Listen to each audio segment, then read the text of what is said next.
राधे राधे कृष्ण कन्हैया, गोपाल प्यारो मुरली बजैया। जय श्री राधे, जय श्री राधे।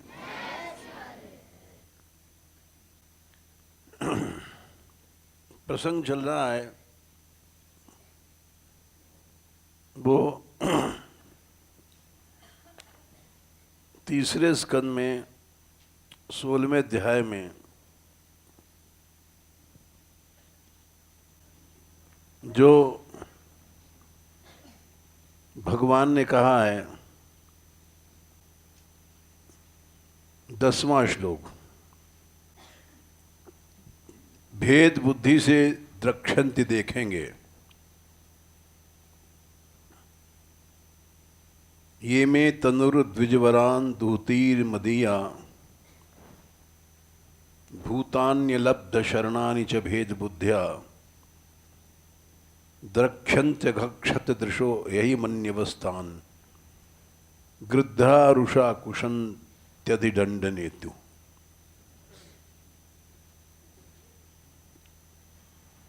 जो में तनुर, ये हमारे शरीर हैं साक्षात भक्त लोग।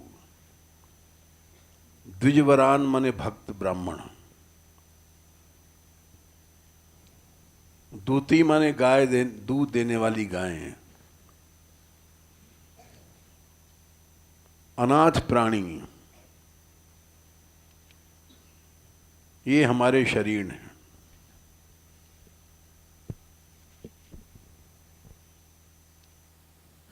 इनमें जो भेद बुद्धि से देखेगा भी,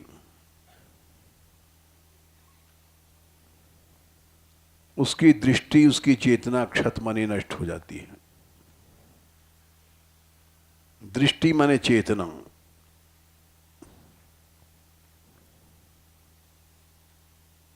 और ये ऐसा बड़ा पाप है कि क्षमा नहीं हो सकता।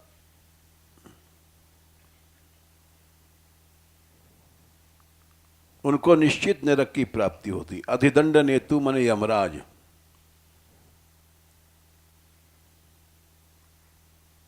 और उसके जो दूत हैं अहिमन्यु,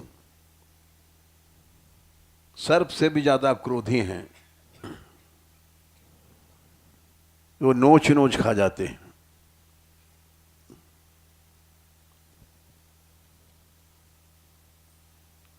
इसी श्लोक का चमत्कार है कि आज वैष्णव समाज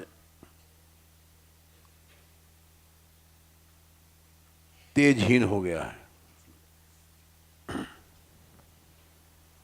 यद्यप ये बात कहने की हिम्मत नहीं है किसी में,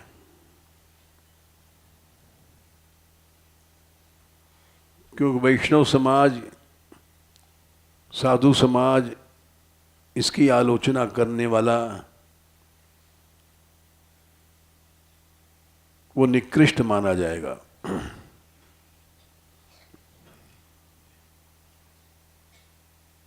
लेकिन ये साधु समाज की निंदा नहीं है, वैष्णव समाज की निंदा नहीं है। ये निंदा है जो चीज कमजोर करती है,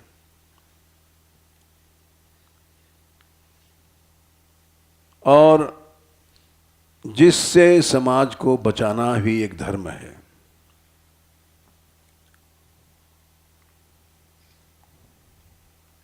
कल हम कथा सुन रहे थे दिशा चैनल पर, मुरली की कथा।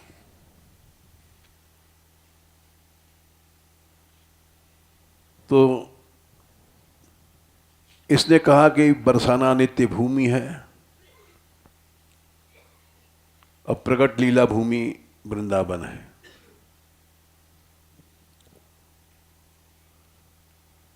ये कहने वाला आज वृंदावन में ऐसा जाके कहेगा तो पिट जाएगा।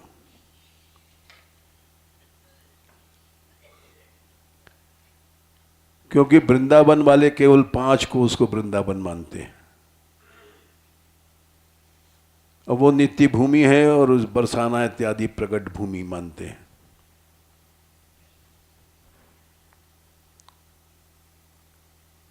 जब पहली बार यात्रा गई थी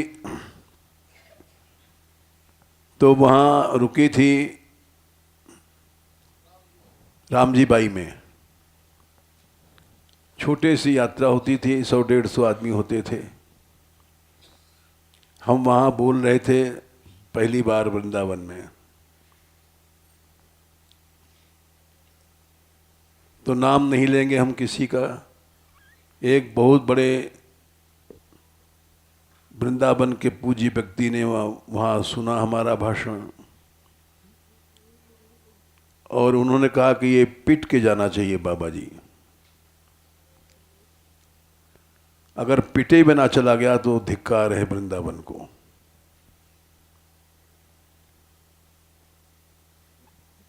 लेकिन हमें कोई पीट नहीं पाया क्योंकि हमारे साथ 150-200 यात्री थे। उनके बीच में कोई कैसे पीटेगा।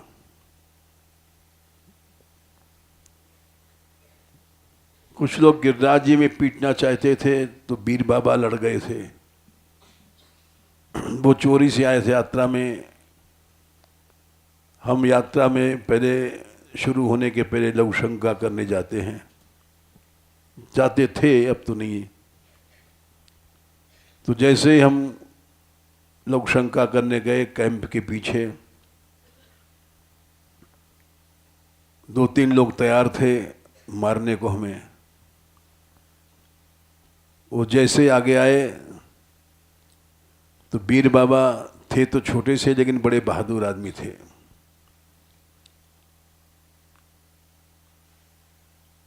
वो उनके पांव में घस करके पट्टा दांव मारा और गिर गया आदमी।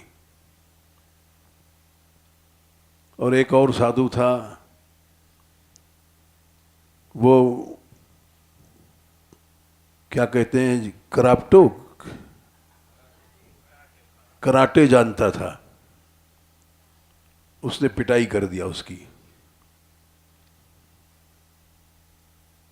तो हमला बच गया, हम बच क्या गया, प्रभु ने बचाया। तो उसी तरह से वृंदावन से हम बच के आ गए थे।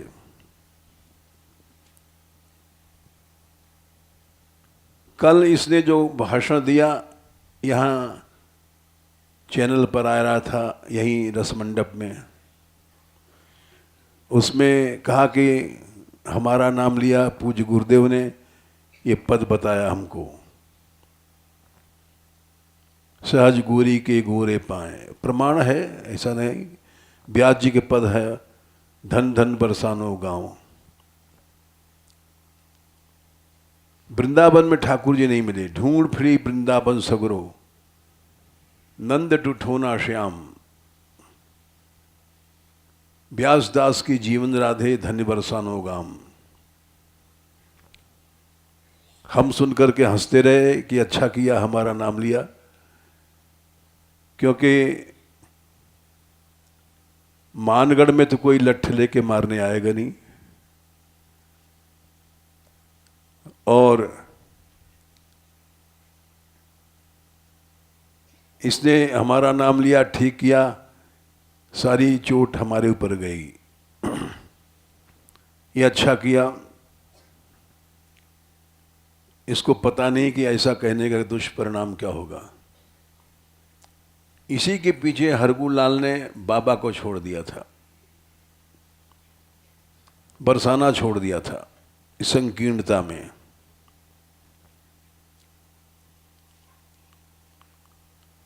और हमको आशंका थी,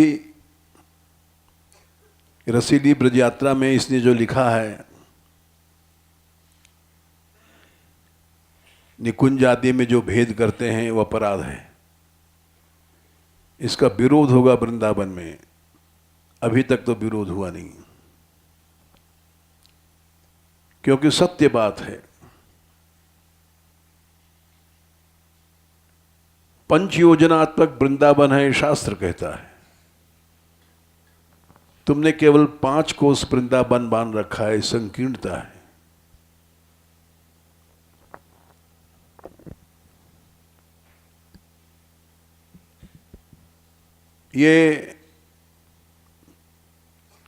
ये बात कोई वृंदावन में नहीं कह सकता है। किसी कथाकार में शक्ति नहीं है।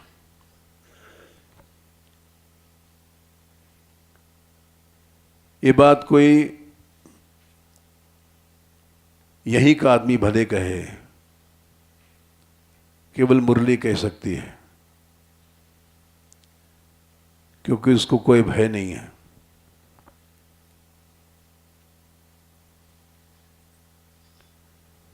और सत्य बात कहने वाले को निष्पक्ष पक्ष लेने वाला भी ब्रज में कोई नहीं है। ये कल गई कथा सुनने भक्ति शरण की, भानुकर्फ हो रही है, हम बड़े खुश हुए, क्योंकि ये लोभी नहीं है कथावाचक। भक्त शरण दुराचारी नहीं है, सदाचारी है, और संकीर्णताओं से अलग है, मानगढ़ रहता है, कुछ भी समझो। ऐसे कथावाचक का सम्मान करना ही भक्ति का सच्चा लक्षण है। ये हमसे पूछने आई कि हम जा रहे हैं कथा सुनने, हमने कहा जाओ जाओ, जरूर जाओ। नामी लोगों की तो कथा सभी समर्थन करते हैं, जहां ज्यादा पैसा होता है, जहां ज्यादा शिष्य होता है।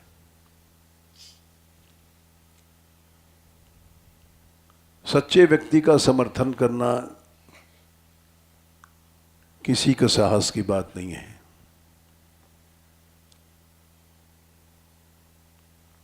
मुरली लड़की जरूर है, लेकिन जितना कहती है ये सत्य कहती है, और निर्भय कहती है, डरती नहीं है।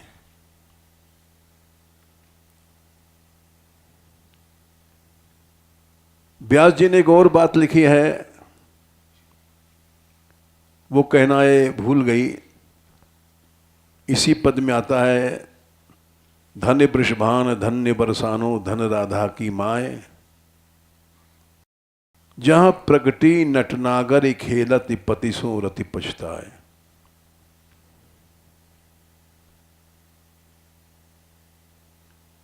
जाके परस सरस वृंदावन, ये वृंदावन में रस कहां से आया? ये वृषभान नंदिनी ने जब छुआ जा करके तब रस आया वृंदावन में। रस कहां था? नित्य धाम में भले होगा अगर कहते हो, लेकिन यहां रस कैसे आया? रस प्रकट कैसे हुआ? नित्य धाम से डायरेक्ट रस नहीं आ सकता। यहां जाके प्रकट होत बरसाने, आगे कहते हैं जाके परस सरस वृंदावन बरसत रसत आघाय, ताके शरण रहत का को डर कहत व्यास समझाए। हम उन राधा रानी के शरण में हैं जिनके कारण रस संसार में आया। नित्य धाम में होगा होगा इस संसार में रस कैसे प्रकट हुआ?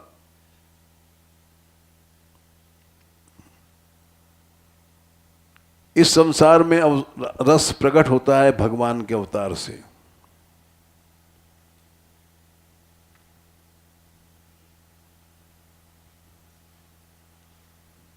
और इसका प्रमाण है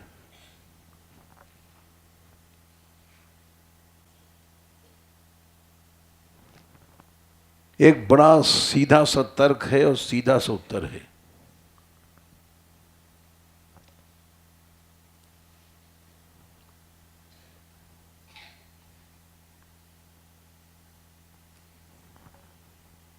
अगर आपका अवतार नहीं होता,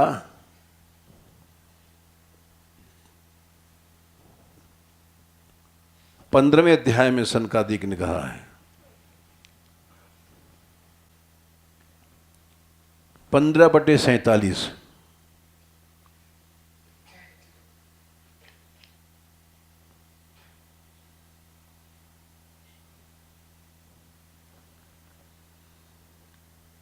तम त्वाम विदाम भगवन परमात्म तत्वम, ये आपका सगुण साकार ही रूप परम है, इससे आगे कुछ नहीं है।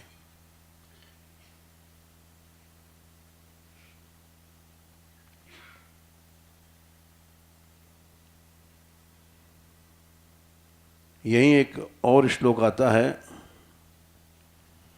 अगर आपका ये अवतार नहीं होता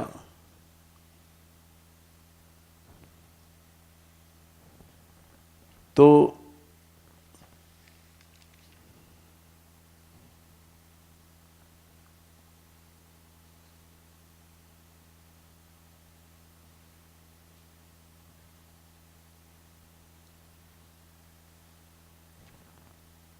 ये कल्याण पर संसार का नष्ट हो जाता। इस 16वें अध्याय में है 23वां श्लोक है, न त्वं द्विजोत्तम कुलम तदिहात्म गोपम।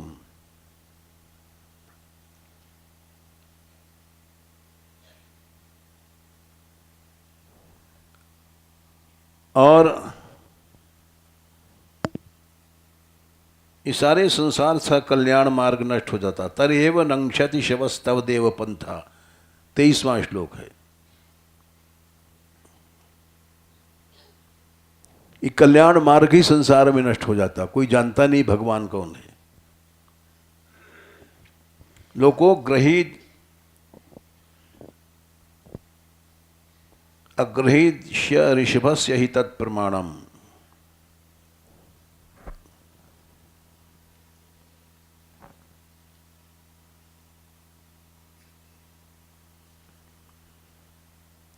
तत्तेन अभीष्टमिव सत्वनिधेर विदित्सो,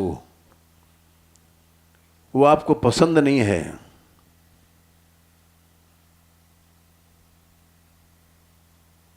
ये 3-4 श्लोक इसी बात को बताते हैं।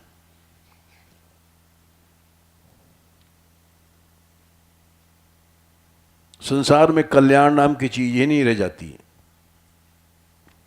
अगर भगवान का अवतार न होता। इसलिए व्यास जी लिखा है, जाके परस सरस वृंदावन। वृंदावन में रस कैसे आया? वृषभान नंदिनी जाकर स्पर्श किया, बरसत रसन अघाय, ताके शरण रहत का को डर, कहत व्यास समझाए। व्यास जी कहते हैं हम निडर हैं, हम समझा कह रहे हैं कि बृषभान नंदिनी के स्पर्श से ही रस आया।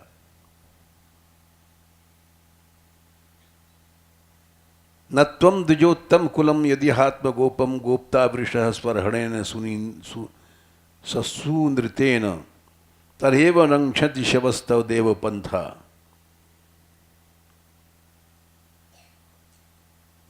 ये कल्याण मार्ग नष्ट हो जाता।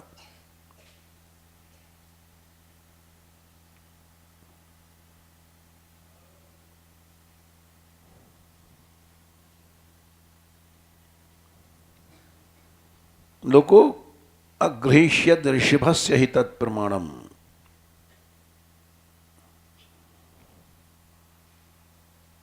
क्योंकि प्रमाण तभी लोग मानते हैं जब भगवान अवतार लेकर के उसको प्रमाणित करते हैं।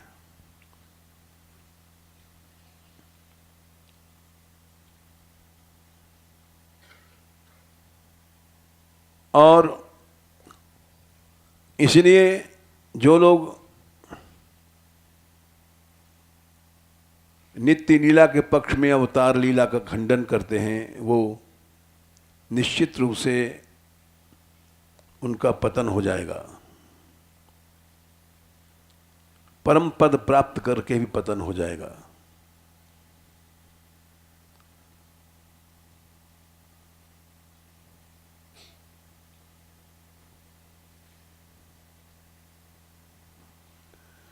येन्य वृंदाक्ष विमुक्त मानिना स्वयस्त भावात, गर्भ स्तुति में कहा है। त्वयि मने आपने जो अवतार लिया है उसमें उसका भाव नहीं है, अस्त भाव। त्वयि माने जो भगवान का अवतार विग्रह सामना है। अशुद्ध बुद्धि होने से गर्भ स्तुति में संख्या क्या है? 10 2 32। तो परम पद पाने के बाद भी उनका पतन हो जाता है। आरुई कृच्छ्रेण परम पदम ततः पतंत्य धूना धृत युष्म दंघ्रया।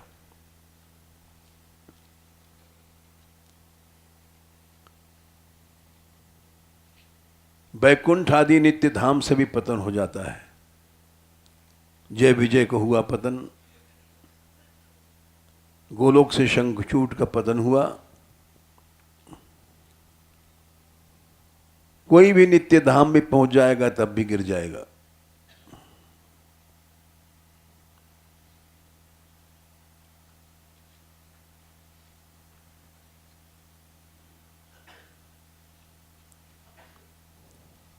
इसलिए व्यास जी ने सही लिखा है,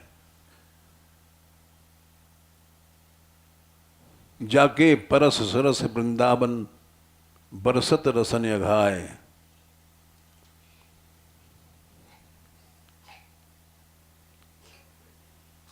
ताके शरण रहत काको डर रहत क्या व्यास समझाए।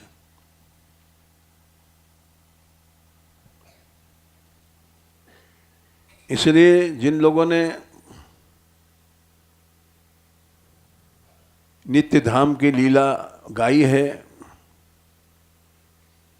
वो इसलिए नहीं गाई कि अवतारवाद का खंडन किया है। अगर उनका लक्ष्य अवतारवाद का खंडन भी है तो वो पतन का मार्ग है।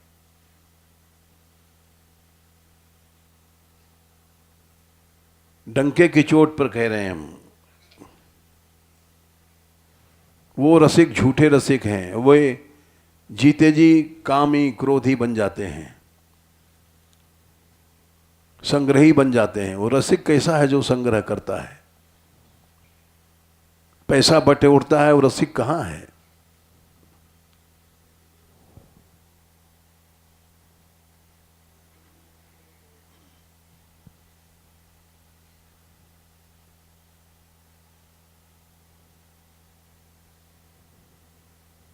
जिसको काम क्रोध नोच नोच के खा रहे हैं, ये कौन है? यमराज के दूत हैं। कुशंत दंड नेतु। रसिक हो ही नहीं सकता। एकादश स्कंद में कुछ लगता है, न काम कर्म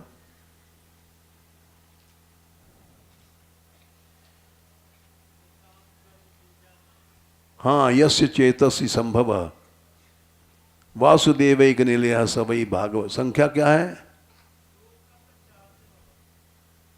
11 2 50। जो भोगी है वो रसिक नहीं है। न काम कर्म बीजा नाम। काम संसारी कामनाएं, कर्म सांसारी विषयों को भोगना, बीज मने वासना। जिसके चित्त में कभी संभावना ही नहीं है। 11 2 50 वो वासुदेव के निलय है। वासुदेव भगवान का निलय मने मन, वो मन भगवान का निवास स्थान है। वो उत्तम भागवत है।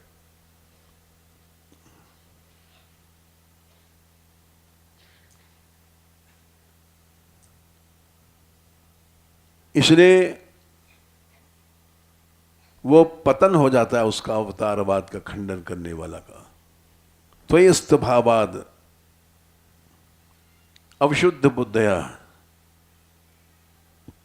10 2 और क्या है? 32 है। 32 उसका पतन हो जाएगा, चाहे नित्य धाम पहुंच जाए तो भी। इसलिए जो लोग बरसाना को अलग करते हैं प्रकट लीला मान करके, और वो 5 कोस का वृंदावन ही नित्य लीला है, वो गलत है।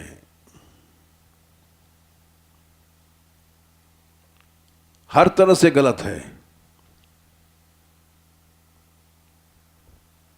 ये सब दिव्य है, इसको मानो। परम स्वाराध्य बुद्धि मानो, रसिकों ने कहा है।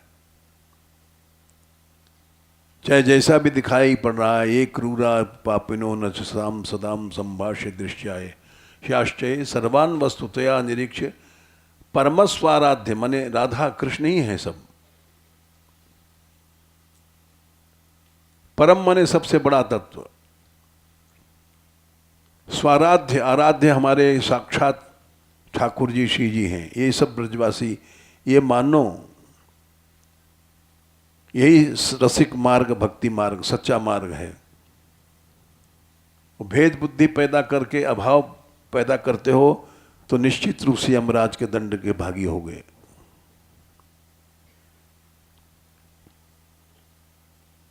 यमराज का दंड यही है, काम क्रोध आदि नोच नोच के खा जाते हैं।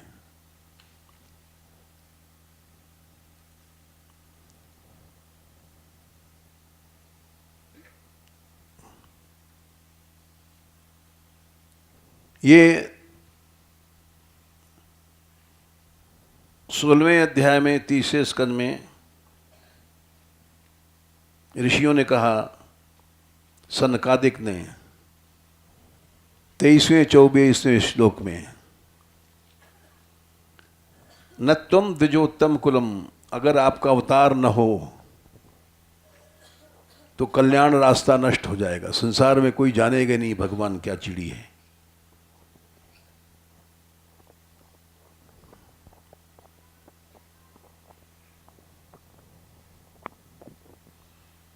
इसलिए संसार से डरना नहीं चाहिए।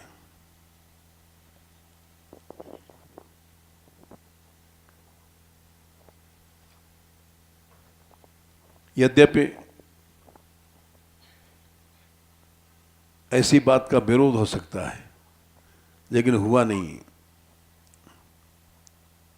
रसीली ब्रज यात्रा में जो इसने लिखा है, हमको आशंका थी कि विरोध होगा, लेकिन यहाँ विरोध करने कोई नहीं आया। एक तो पहाड़ है ऊंचा, और दूसरा यहाँ कोई भी आदमी सुनेगा नहीं। अब जितने साधु हैं वो पहले जैसे नहीं थे, फूट फाट के चले गए, रसिक बनने चले गए। अब कि कृष्ण कृपा है कि जितने भी रह रहे हैं, आते हैं, दरी झाड़ते हैं, सभी सेवा परायण हैं। साधुपन का अहंकार नहीं है। साधुपन का अहंकार तो मूर्ख लोग करते हैं। नो वनस्थो यतिर्वा, महाप्रभु जी ने काट दिया है। अपने को यति माने सन्यासी भी मत समझो। फिर क्या समझें? गोपी भर्तुर पद कमलोर दास दासानुदास, दासों के दास समझो।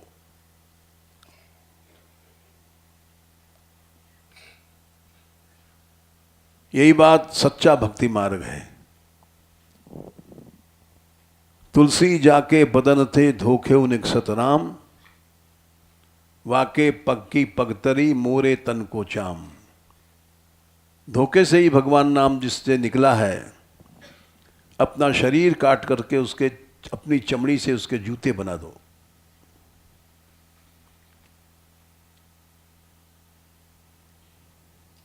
कबीरदास लिखा है, जो जन ले खसम का नाऊं, तिनकी हों मैं बलि बलि जाऊं। महाप्रभु जी ने कहा है, वैष्णव कौन है? एक बार तो कहा जो भगवान नाम एक बार भी निकला। फिर दूसरे साल कहा जिसके दर्शन मात्र से ही भगवान नाम की स्फुरना हो जाए। इसलिए इस धाम में कमी या निवासियों में कमी समझना यह अपराध है।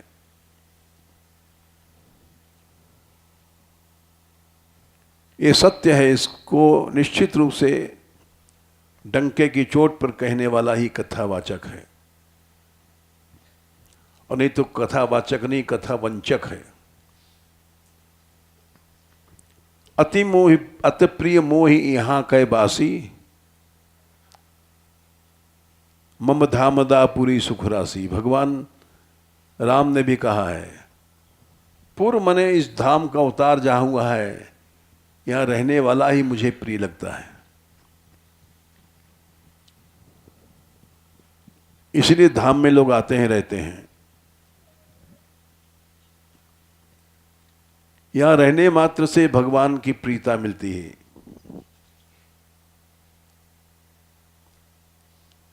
नित्य धाम है वो किस काम का है? यद्यपि सब वैकुंठ बखाना, वेद पुराण विदित जग जाना, अवधपुरी संप्रिय नहीं सोऊ, यह प्रसंग जाने कोई कोई। ये पुरी के समान प्रसंग वैकुंठ भी नहीं है। यही बात भागवत में, अहो मधुपुरी धन्या वैकुंठाच्च गरियसी। ये मधुपुरी यानी ब्रज वैकुंठ से श्रेष्ठ है, और इसमें जो भेद बुद्धि करता है उससे डरना नहीं चाहिए। वो शास्त्रीय मार्ग है।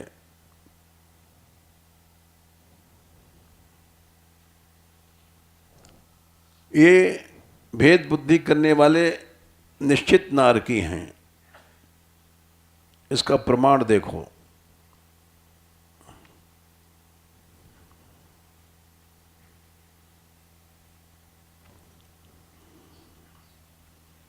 नामापराध 10 प्रकार का होता है।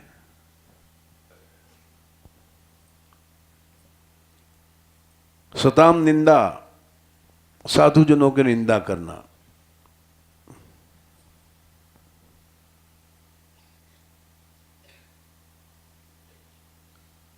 और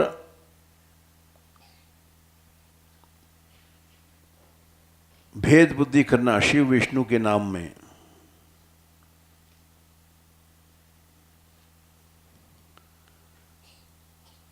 भक्तों में भेद करना भी नाम अपराध है। क्यों? वैष्णव नाम यथा शंभु, महादेव जी को परम वैष्णव हैं।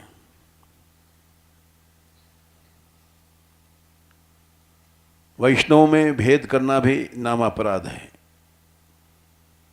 शिव से मतलब यहां पर सभी वैष्णव आ गए। इस संप्रदायों में फंस करके लोग भेद बुद्धि कर लेते हैं। संप्रदाय इसलिए नहीं बनाए गए कि तुम भेद बुद्धि करो, केवल अपनी भावना से उपासना करते चले जाओ। भेद बुद्धि के लिए संप्रदाय नहीं बनाए गए। लेकिन हम लोग भेद बुद्धि पैदा कराते हैं, यह नामापराध है।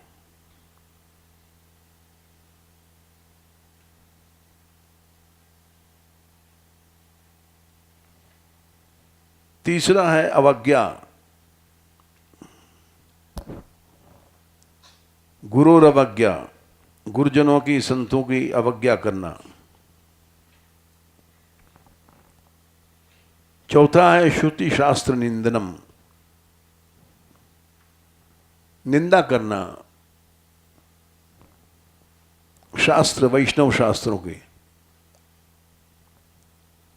लोग कहते हैं 2-4 पद गा गा करके कि भागवत मत पढ़ो, गीता मत पढ़ो, दिन रात नामापराध सिखाते हैं।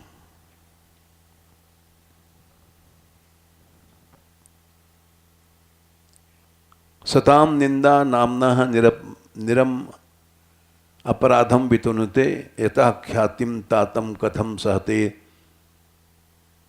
तद विगरिहम। शिवस्य विष्णोर्यि गुणनामादि सकलम धिया भिन्नम पश्ये सकलु हरिनामा अहितकर। गुरुरवज्ञा श्रुति शास्त्र निंदनम, शास्त्र निंदा होती है।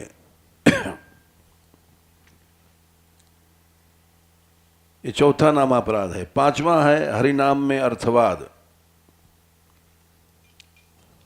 बढ़ा के बातें कही गई हैं। इसको अर्थवाद कहते हैं।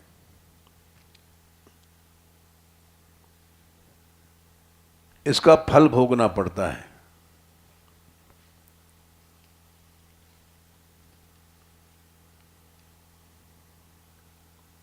एक बार की बात है कि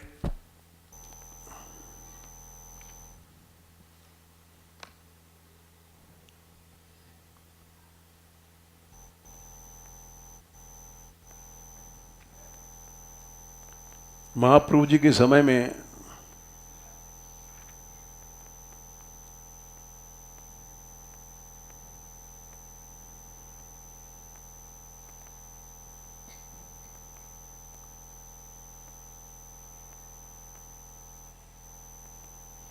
हरदास जी ने कहा कि नामाभास से ही मुक्ति हो जाती है।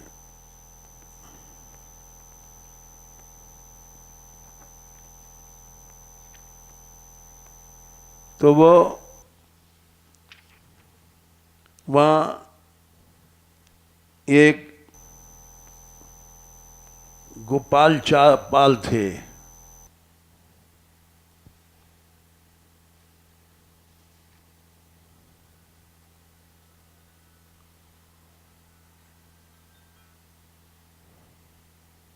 उन्होंने कहा ये झूठ है। बड़ी लंबी कथा है। गोपाल चक्रवर्ती नाम का एक ब्राह्मण था। चैतन्य चरितामृत में तृतीय परिच्छेद अंत लीला में एक कथा आती है।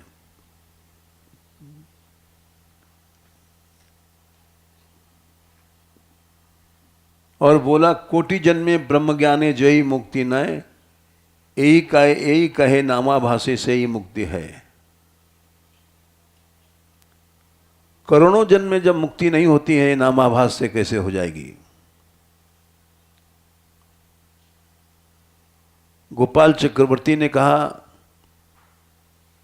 मैं तुम्हारी नाक काट लूंगा।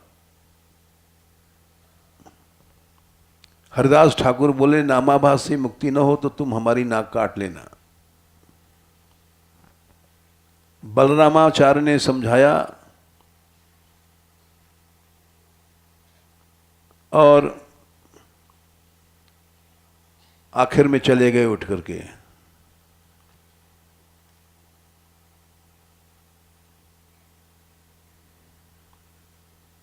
तीन दिन के भीतर गोपाल चक्रवर्ती को कोढ़ हो गया, नाक गल करके गिर गई, हाथ पांव की उंगलियां गिर गईं, लूला लंगड़ा हो गया।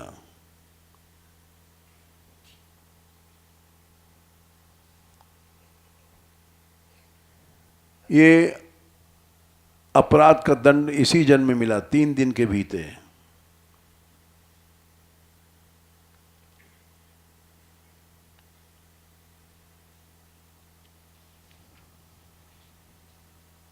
और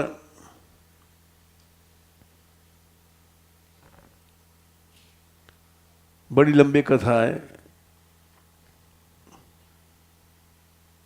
और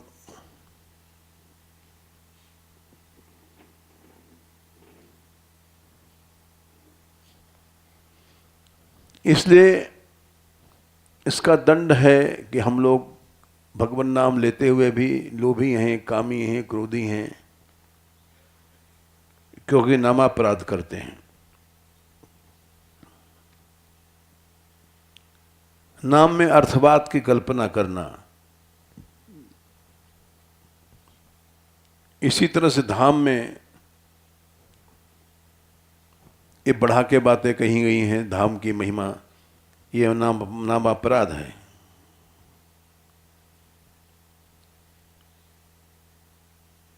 ये 5वां नाम अपराध है।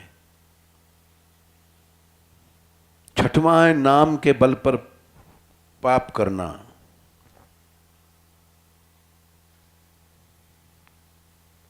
नाम के बल नाम ले रहे हैं हम लोग और रोज भोग भोगते हैं, पाप करते हैं, ये नाम अपराध है।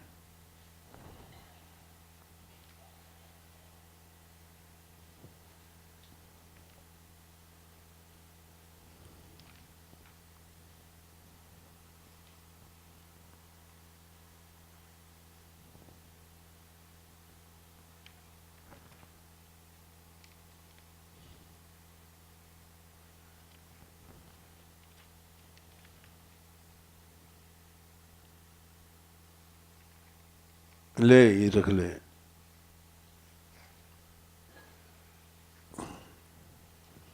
बड़ी लंबी कथा है ये भी रख ले, कोई पूछ सकता है।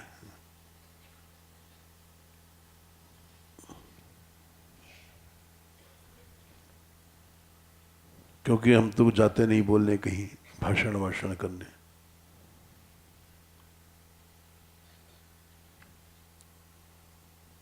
सिर्फ हमारा कहना है भेद बुद्धि ही जो चल रही है समाज में संप्रदायों के कारण से, इसीलिए सारा समाज दुर्बल हो गया है।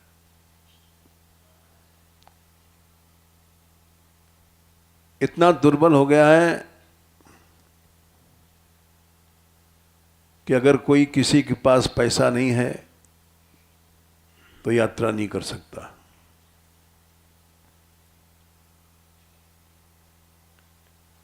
यात्रा में निकाल देंगे उसको, अगर 5,000 की जगह 100 रुपए भी कम हो गए।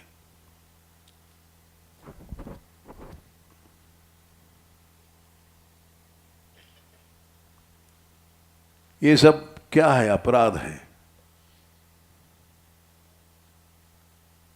हमारे सामने भी समस्या आई थी, बोले यात्रा कैसे चलेगी, आप पैसा नहीं देंगे। तो हमने कहा भाई बंद कर देंगे, लेकिन पैसा नहीं लेंगे। नाम डूबे डूब जाए,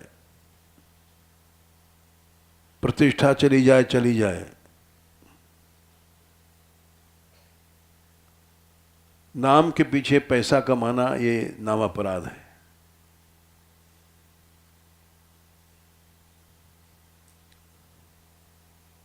ये नहीं किया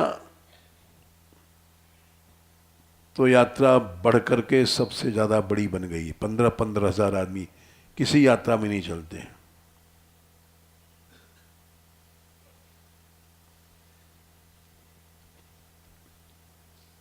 क्योंकि नाम को बेचते नहीं हम लोग। ऐसा नहीं कि हमारे अंदर वासना नहीं है वासना, लेकिन प्रभु की कृपा है, इतना लोभ लोभ नहीं बनाती है कि हम उसको बेचने लग जाएं। नामापराध नहीं है यहां। देखो एक बड़ी विचित्र बात बताते हैं। विचार करो तो समझ में आएगा, नहीं विचार करो, मान लो अंधे हो तो समझ में नहीं आएगा।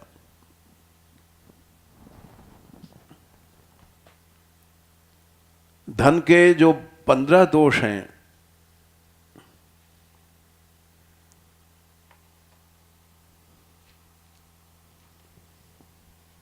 वे जहां है वहां अवश्य दोष है।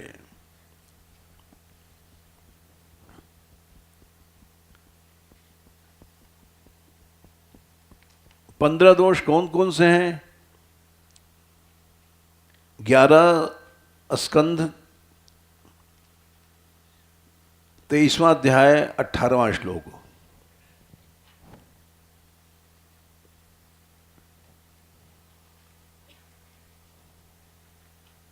अब इसमें विचार करो, हम झूठ कहते हैं कि सच कहते हैं? अगर झूठ कहें तो हमारे सामने बोलो। स्ते छिपाना पड़ेगा। हिंसा, धन के पीछे लड़ाई झगड़ा होता है, अंदर झूठ बोलना पड़ता है, दंभ दिखावा आ जाता है, शान दिखाना, काम, क्रोध, इच्छाएं, गुस्सा, स्मय माने गर्व, मद माने अहंकार, 8 हुए।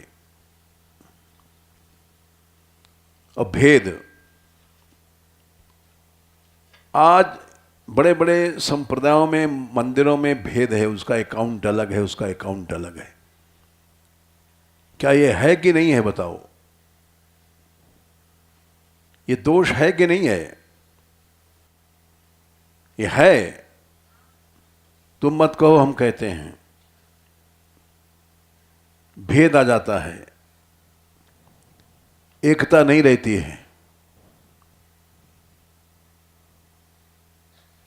वैर हो जाता है, अविश्वास हो जाता है। वैर माने प्रेम न होना, अविश्वास हो जाता है। गुरु अलग अकाउंट रखता है, चेला अलग अकाउंट रखता है। अविश्वास नहीं है क्या? शिष्य का कर्तव्य है जाके गुरु को सब कुछ दे दे,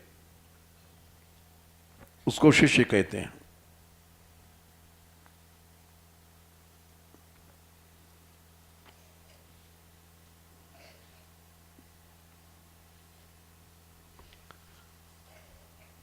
उसी को शिष्य कहा गया है। अगर भागवत मानते हो, न मानने वाले को तो कोई बात ही नहीं है, उससे तो बात ही करना गलत है।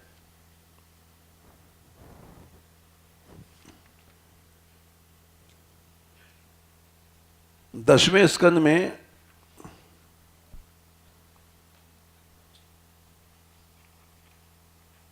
एक कथा आती है।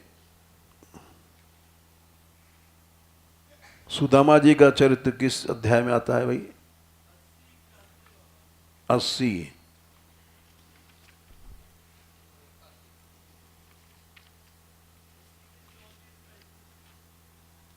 हाँ,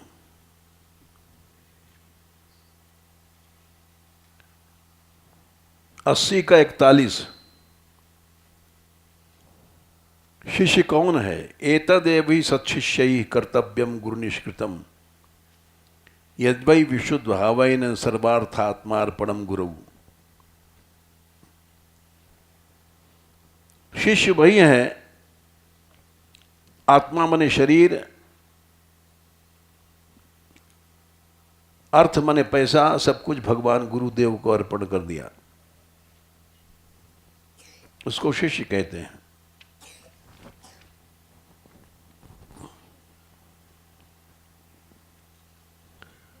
ऐसे शिष्य से भगवान प्रसन्न होते हैं। 34वां श्लोक है। चारों वर्णों के नाहम इज्या प्रजातिभ्याम तपसोपशमेन वा।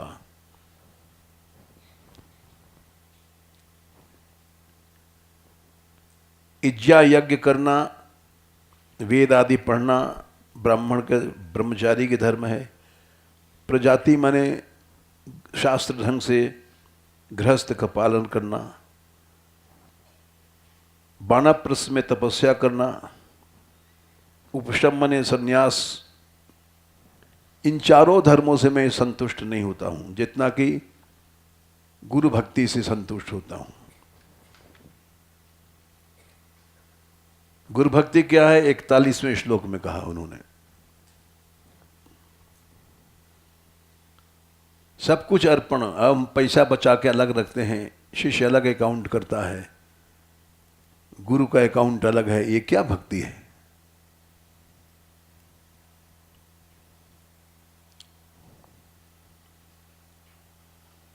ये दोष है। भेदो वैरम अविश्वास संस्पर्धा व्यसनानी च। ये भेद बुद्धि आ गई तो ये दोष है धन का। एक मंदिर वाला उसी संप्रदाय का और अपना अकाउंट अलग रखता है, दूसरे मंदिर का अकाउंट अलग है। ये क्या है? दोष है। ये वैष्णवता नहीं है। केवल वैष्णवता को हमने अर्थ का साधन, पैसा का साधन बना दिया है। क्योंकि भेद बुद्धि है हमारे भीतर।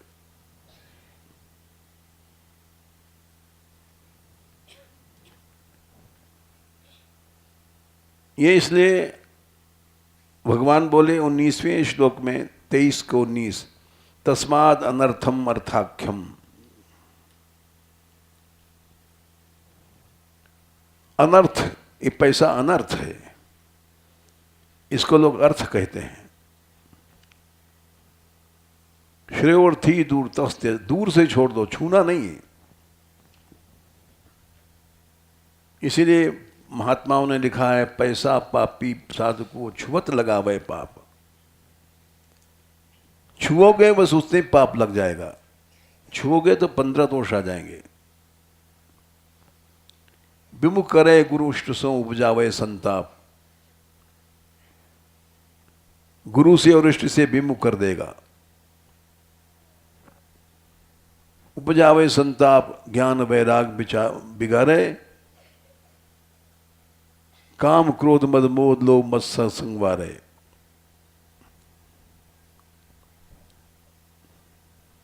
ये भेद बुद्धि जहां है वहां दोष है, वैष्णवता नहीं है। और वैष्णवों में भेद बुद्धि रखना ये नाम अपराध है। शिव विष्णु में भेद मतलब शिव भी तो वैष्णव है, वैष्णव नाम यथा शंभु। भक्तों में भेद बुद्धि रखना ये दोष है, नाम अपराध है। संप्रदाय इसलिए नहीं बनाए गए कि हम एक दूसरे से भेद रखें।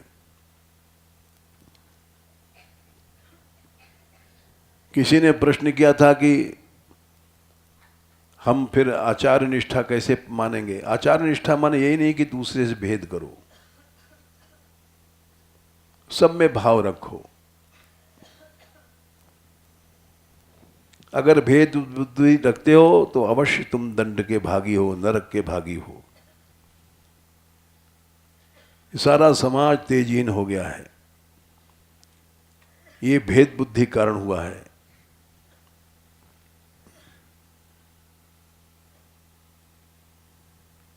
और भेद बुद्धि का कारण क्या है? अज्ञ लोगों का उपदेश। इसका भी प्रमाण देखो।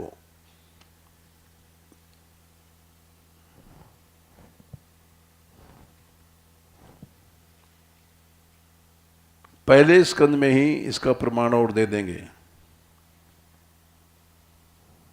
फिर समाप्त कर देंगे। 8वें स्कंद में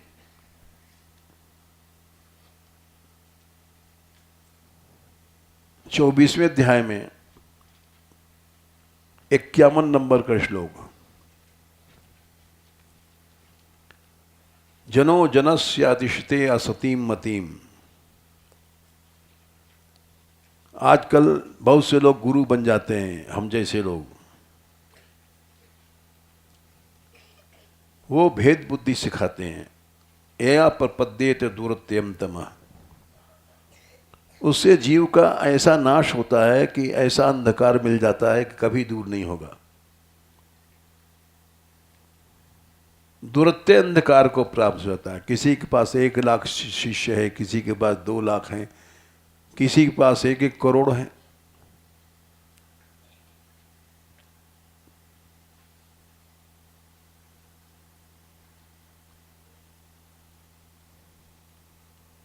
और 50वां श्लोक, होता क्या है? अंधा का गुरु बन गया।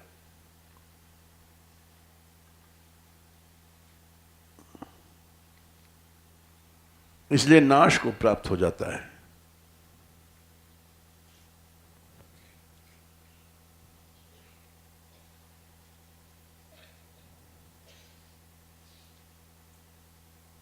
और उस विनाश को प्राप्त होने से केवल नामापराध होता है, भेद बुद्धि बढ़ती है।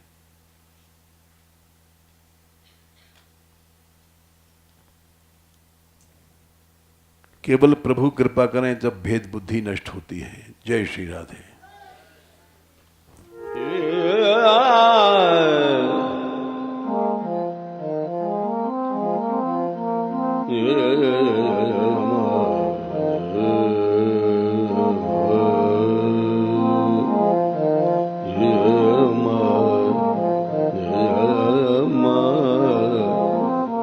जय